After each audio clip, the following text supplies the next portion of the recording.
जी दोस्तों, मेरा नाम हसान है और लास्ट वीडियो ट्यूटोरियल में हमने आपसे बात की थी कि कॉन्टेक्स्ट फ्री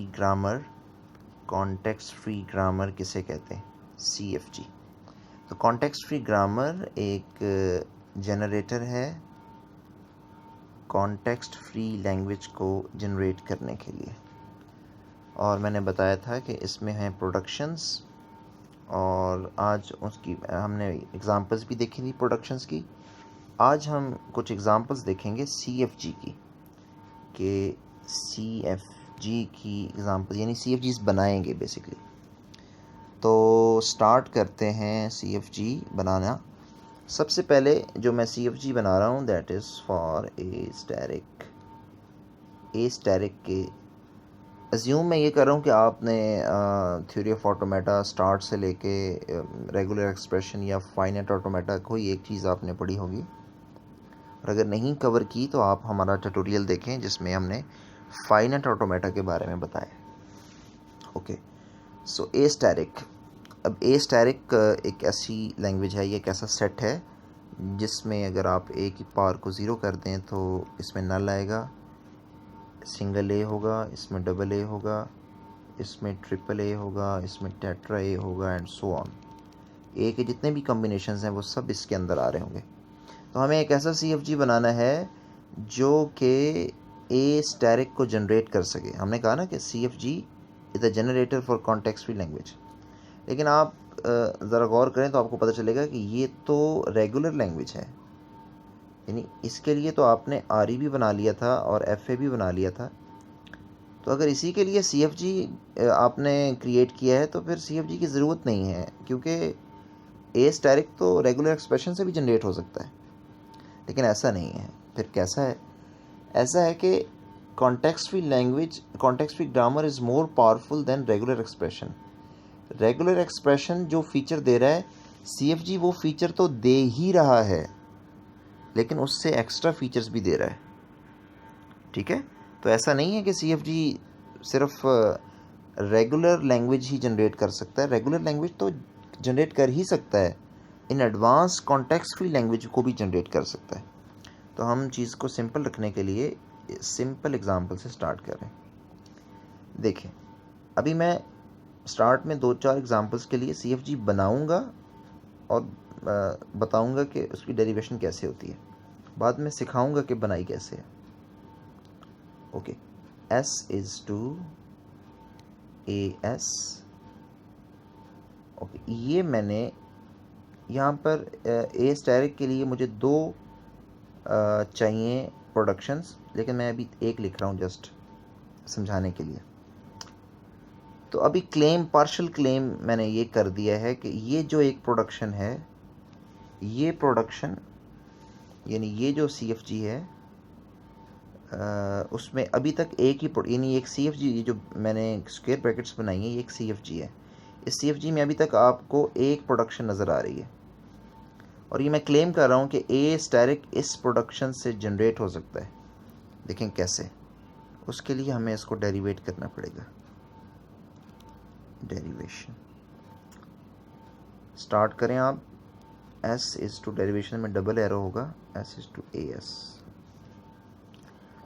अभी आप कहते हैं कि मुझे आप एग्जांपल के लिए मुझे चाहिए डबल ए, या चलो मैं डबल ए सिस्टम स्टार्ट करते हैं। मुझे चाहिए डबल ए चाहिए, तो S जो है वो इक्वल है AS के, यानी नॉन टर्मिनल, ये नॉन टर्मिनल AS के इक्वल है।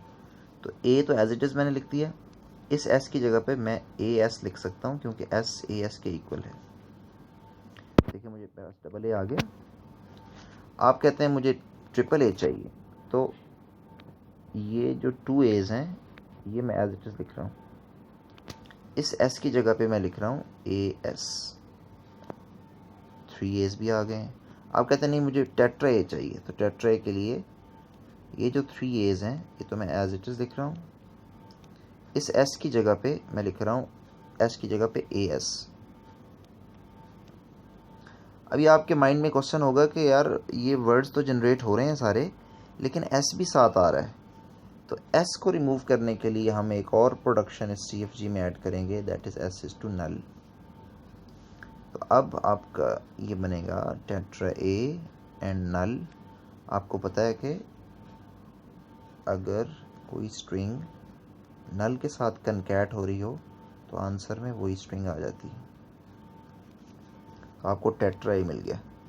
अगर आपको 2s चाहिए तो आप क्या करें, मैं आपको बताता हूँ फिर से इसको।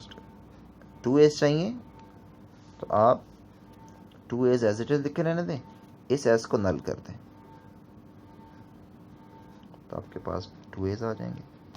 आपको 3s चाहिए तो आप पहले 3s बना लें, यानी डबल ए को एज इट इज़ रहने दें, s की जगह पे as लगाएं, 3s आ गए। अभी आपको आंसर में चाहिए s को रिमूव करना है। s को कैसे रिमूव करेंगे, 3s एंड s की जगह पे, बिकॉज s इसके इक्वल भी है और s इसके इक्वल भी है। जहाँ आपका दिल करे ये इक्वल पुट कर दें, जहाँ आपका दिल करे ये पुट कर दें, तो आंसर में क्या आएगा, ट्रिपल ए। तो ये आपके पास क्लेम हमारा जो है वो कंप्लीट हुआ। हमने कहा था इस CFG, अभी देखो ये एक CFG है, ये एक CFG है जिसमें 2 प्रोडक्शन है 1 और 2, और ये CFG किसको रिप्रेजेंट कर रही है, इस पूरी लैंग्वेज को रिप्रेजेंट यानी जनरेट कर रही है। और कैसे जनरेट कर रही है, आपको सिंगल ए चाहिए तो आप AS लिखें, नहीं तो डबल ए, यानी आपको जितना 100 A's चाहिए तो 100 A's भी यहाँ से आपको मिल सकते हैं। मैं आपको क्विक एक डेमो दे दूँ इसका, ये देखें S is to AS, A as it is होगा, S की जगह पे AS आ जाएगा। 3 चाहिए होंगे तो ये 2 ऐसे आ जाएंगे, S की जगह पे AS आ जाएगा। 4 चाहिए होंगे तो ये 3 ऐसे आ जाएंगे, S की जगह पे AS। 5 चाहिए होंगे तो ये 4 ऐसे ही आ जाएंगे, S की जगह पे AS। जहाँ पे आपने एंड करना है वहाँ पे S को नल पुट कर दें, दैट्स इट। तो दोस्तों ये थी हमारी फर्स्ट एग्जांपल, जो कि ए स्टैटिक जो लैंग्वेज है, या सेट कह लें, सेट कहना चाहें तो सेट कह लें, ए स्टैटिक का जो सेट है, ये लैंग्वेज है, उसको जनरेट कर रही है या उसको रिप्रेजेंट कर रही है। ओके, नेक्स्ट एग्जांपल देखिए। अगर मैं कहूँ कि हमें चाहिए a raise to the power plus के लिए CFG, एक तो आपको S is to AS तो लिखना ही पड़ेगा। अब A प्लस और A स्टैटिक में क्या फ़र्क होता है, ये आपको पता होना चाहिए ऑलरेडी। A स्टैटिक नल से स्टार्ट होता है, then single A, then double A, then triple A, then tetra A and then so on. A plus में नल नहीं होता तो क्या होगा, single A, double A, triple A, tetra A and so on. तो पहले हमने इसके लिए CFG बनाया है, अब हमें CFG चाहिए इसके लिए। तो एक बात तो वाज़ेह है कि A के सारे कम्बिनेशन तो इसमें भी आएंगे ही आएंगे, इसलिए आपको लूप तो लगाना ही पड़ेगा। ये बेसिकली लूप होता है, अगर आप ऑब्ज़र्व करें, S is to AS, और ये S आपको वापस इधर ले जाता है। ये कह रहा है जी S is to AS, और फिर S पे आके तो ये S आपको वापस, S is to AS, इस S से आप फिर वापस आ जाते हैं। एक लूप है जो कि A's को जनरेट कर रहा है, आपने देखा होगा AS, S is to AS, S is to AS, जितने मर्जी AS जनरेट कर लें आप। तो ये जहाँ पे भी आपको मल्टीपल जनरेट करने होंगे स्ट्रिंग्स, वहाँ पे आप लूप लगाएंगे। ये एक लूप बेसिकली लगा हुआ है। तो अगर अभी हमें चाहिए फॉर एग्ज़ाम्पल कोई एक ले लेते हैं, फॉर एग्ज़ाम्पल हमें चाहिए ट्रिपल ए।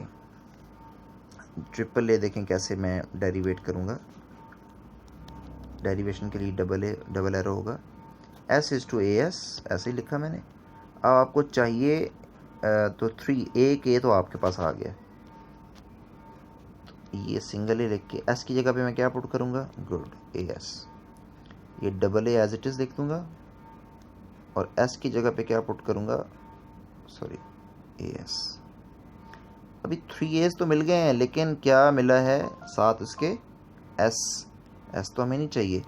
तो लास्ट टाइम हमने S की जगह पे नल पुट कर दिया था, यहाँ पर नल नहीं हम पुट कर सकते बिकॉज नल होता ही नहीं है प्लस में। इसका मतलब फिर ये हुआ कि हमें कुछ और करना पड़ेगा। तो अगर यहाँ पे मैं s इज़ टू a को पुट कर दूँ, s को a के इक्वल पुट कर दूँ, तो आप देखें क्या होगा। s इज़ टू as, अभी आपके पास कितने एज हैं? 2। आपको कितने चाहिए? एक और चाहिए।